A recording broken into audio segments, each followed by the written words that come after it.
Tenemos ya en contacto a Shelby Enrique Cabezas. Él es máster en Economía en Problemas Latinoamericanos, máster en Administración Pública, tiene un posgrado en el Instituto de Administración de Empresa, Extensión de Harvard, en la Universidad de Austin, Texas, y es PhD en Política Internacional. Bienvenido, doctor Cabezas. Bienvenido al programa Venezuela Siempre, Siempre Venezuela. Muchas gracias. Quiero darle las gracias a Carlos, a Nancy, a Peralta por esta invitación. Me siento muy orgulloso de saber que estamos oyendo la voz de Venezuela en varios países del mundo. Entonces estoy a la orden para lo que les pueda servir y les pueda comunicar con veracidad y sin pasiones. Bueno, para nosotros es un placer tenerlo acá y especialmente en este momento. Yo creo que usted es la persona que justo calza como anillo al dedo a la hora de hacer un análisis sobre la situación de la reapertura, estos contactos entre Estados Unidos y el régimen de facto de Nicolás Maduro, para buscar muchos temas, muchas cosas, pero principalmente una apertura, un diálogo. ¿Cuál es el análisis que usted hace de este acercamiento entre ambos países? Bueno, los negocios macroeconómicos entre naciones son más importantes que la política. Los intereses son muy grandes. Hay que analizar por qué Estados Unidos busca este acercamiento con un gobierno que prácticamente tiene 20 o 22 años con mal ojo de diferentes administraciones que ha tenido el gobierno americano. Para empezar, nadie puede pensar que, valga la redundancia, o imaginarse que van a llegar unos altos funcionarios del gobierno de los Estados Unidos, como el señor Juan González y otros que lo acompañan. Eso se tramó en Europa. Es lo que se llama el enlace diplomático. Hubo enlace con otros países donde se garantizaron ciertas ponencias para después venir a Venezuela y cumplirla y no hacer papel de tonto o de fracaso. Esas comercializaciones han sido muy discretas. ¿Por qué? Para no crear entusiasmo o malestar antes de tiempo. Empecemos que todo se trata por el petróleo. Mucha gente decía que, o dice, que el mundo se va a acabar con la Tercera Guerra Mundial por el agua. Yo creo que para las economías mundiales más les interesa el crudo. Y todo esto genera, por lo que está pasando en la invasión que hicieron los rusos. No es fácil para Rusia pensar que ellos iban a meterse ahí y que los ucranianos iban a quedar de brazos cruzados. Esta es una gente guerrera. Y los que saben del arte de la guerra y se acuerdan qué pasó en España con trincheras por todos lados, pues es lo que están haciendo ellos. Eso puede lugar tiempo.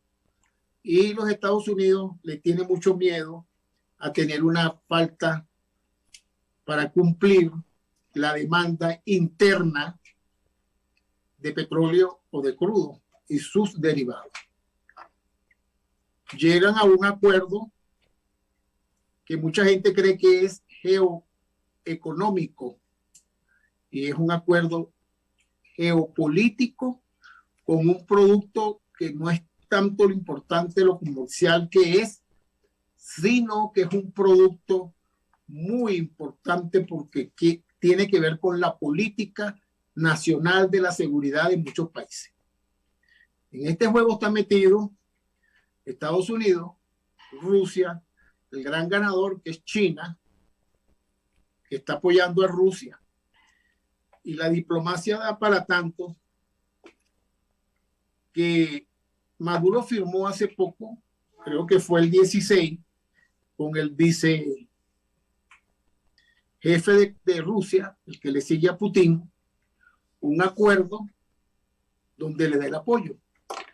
Pero por el otro lado, se le presenta la oportunidad que toda la vida han andado buscando. Entrar otra vez al comercio norteamericano. Lo tenemos al frente. Es un flujo de caja rápido, porque eso se hace con cartas de crédito. Y entonces es importante la necesidad económica y la liquidez que necesita Venezuela. Y por ahí es donde van los tiros. Doctor, ahora bien, ¿usted no cree que, bueno, como muchos piensan, Estados Unidos ha jugado una carta, digamos, arriesgada en esto? Claro que es arriesgada, pero más peligrosa es si no se la juega. Los Estados Unidos saben manejar sus cartas. ¿Por qué? Porque si tú te acuerdas cuando hubo la escasez de gasolina en los Estados Unidos, que se puso una situación algo violenta de gente que quemaba sus carros porque no había combustible. Todas las guerras hacen que el petróleo suba.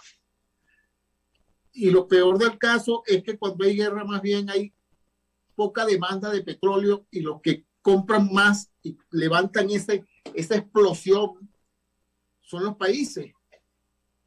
Los países son los que compran gran cantidad de petróleo cuando hay una guerra.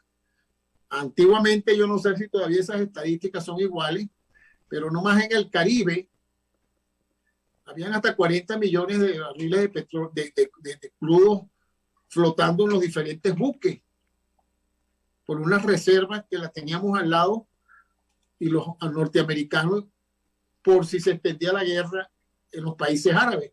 Como estas guerras ahora modernas no duran tanto, con eso se balanceaba lo que podía suceder. Lo que pasa en Ucrania... Es interesante esa perspectiva, pero fíjese lo que está ocurriendo en las últimas horas. Estados Unidos ha tenido que ratificar a través de sus voceros el apoyo al gobierno interino de Juan Guaidó. Se plantea un acercamiento y unas conversaciones directas con el gobierno de facto de Nicolás Maduro. Deja desbalanceada a Colombia en su estrategia diplomática, que Colombia va a tener mañana, su presidente Iván Duque va a tener una reunión con el propio Biden en los Estados Unidos. Es decir, se ha movido todo el ajedrez latinoamericano, por poner una perspectiva, pero todavía no hay cosas tan tangentes, tan concluyentes como pudiera uno esperar. A los Estados Unidos, y le ha interesado toda la vida, es el petróleo venezolano, que para nosotros es una gran don de Dios, pero se ha convertido también en una desgracia. ¿Por qué? Por razones obvias. Sigue siendo un país que lo tiene a flor de tierra y cada día crece más la demanda.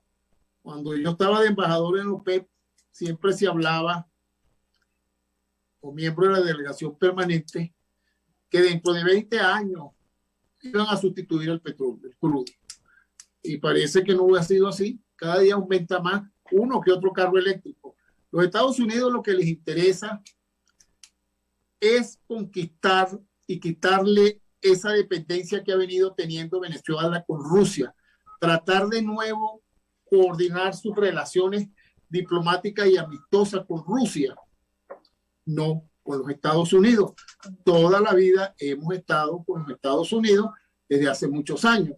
Si tú te paseas por la historia de Venezuela, el Cabito destrozó el país, fue un mal administrador, y Gómez le entregó las petroleras a los gringos y duró 27 años en el gobierno hasta que se murió. ¿Todo por qué? Por el crudo. Por el crudo. Es importante. Es la leche que sale debajo de la tierra por razones económicas internacionales y de seguridad de Estado.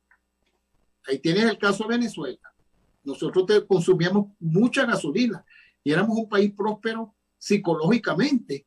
Ahorita no sé cuál fue la razón de Chávez, si fue que Fidel Castro lo asesoró mal o lo asesoró muy bien, no sé qué era lo que ellos andaban buscando, pero te acabaron con la industria petrolera y todos los mercados que tenía Venezuela se cayeron de las manos y se fueron. Y hemos entrado en una gran crisis económica que afecta a una cantidad de países. Te voy a poner un ejemplo. ¿Por qué tenemos que venderle petróleo a la China que está tan lejos? Venezuela está comprometida con eso. Venezuela produce 600,000 barriles diarios. Y fíjate que tanto es el interés de los Estados Unidos que lo que le podrían dar es como 136,000 barriles diarios, pero ya tiene planes para poner la refinería full chola a mediano plazo. ¿Permitiría el ingreso nuevamente al mercado venezolano de las grandes empresas norteamericanas que vendrían con contratos ya y con garantías de repatriación de sus capitales y todas las garantías económicas de cualquier inversionista internacional? Por supuesto, porque eso te da una te estabiliza la economía mundial. La economía mundial no puede estar en manos de tipos como Chávez, que ponía a temblar las bolsas de valores en el mundo. Venezuela era un país sumamente importante en los mercados internacionales. Yo cuando estuve en el Banco Central de Venezuela de jefe de la mesa de cambio, no más todos los días invertíamos en fondos federales overnight más de 30 o 70 millones de dólares. Y teníamos era la liquidez diaria. Era la liquidez diaria de Venezuela con los bancos que teníamos en el extranjero, que teníamos más de 100 corresponsales. Y sin meternos en los mercados secundarios, donde teníamos una diversificación de diferentes inversiones, porque era un país que tenía muchas reservas internacionales y todas provenían del petróleo, diversificación de cartera. Hoy en día no tenemos ni moneda, porque la única cosa que sostenía el Bolívar era el petróleo, que a su vez se multiplicaba para muchas naciones del mundo. Es muy sabroso que te brinden a ti un mercado fijo con lo que se expectativa o se vislumbraba en la OPEP, donde tú decías el mercado va a estar entre 20 y 16, entonces tú sacabas tus cálculos. Pero no ese desastre que hicieron con el petróleo venezolano, que sacaron del mercado al principal país vendedor de gasolina. Doctor, ¿y ahora cómo queda esta relación de Venezuela con Rusia? ¿Cómo queda esos acuerdos, esos acercamientos, ese tutelaje que efectivamente tenía Rusia o tiene todavía en Venezuela? La diplomacia da para eso y más. Una cosa es que tú llegues de acuerdo por debajo de la mesa y digas, no nos vamos a caer a golpe. Ahí están las palabras de Winston Churchill, donde decía, es mejor hablar que pelear. O lo que decía el presidente Lincoln en los mejores momentos de su época, prefiero la papeleta que ir a votar, andar con un fusil en la mano. ¿Qué es lo que pasa? A lo mejor mucha gente de lo que voy a decir ahorita se va a molestar. ¿Por qué Donald Trump no pudo? Porque no sabía a quién entregarle el poder. ¿Acaso que Juan Guaidó ha sido un representante de la transición? No ha sido, no lo fue, ni lo será, porque ya han pasado muchos años. No le molesta a Maduro para nada, sino no sé si le dieron una pequeña regalía para que acomodara a su gente, no lo sé, pero tampoco me chupo el dedo. Entonces, Leopoldo, ¿dónde está? ¿Dónde están los grandes líderes que metieron a Venezuela en este problema? Unos en España, otros tan ricos, otros no hablan. Entonces, ¿qué puede hacer el gobierno de una nueva administración? Que de paso yo no simpatizo con la administración actual. Pues tiene que resolver el problema. Es un problema macro.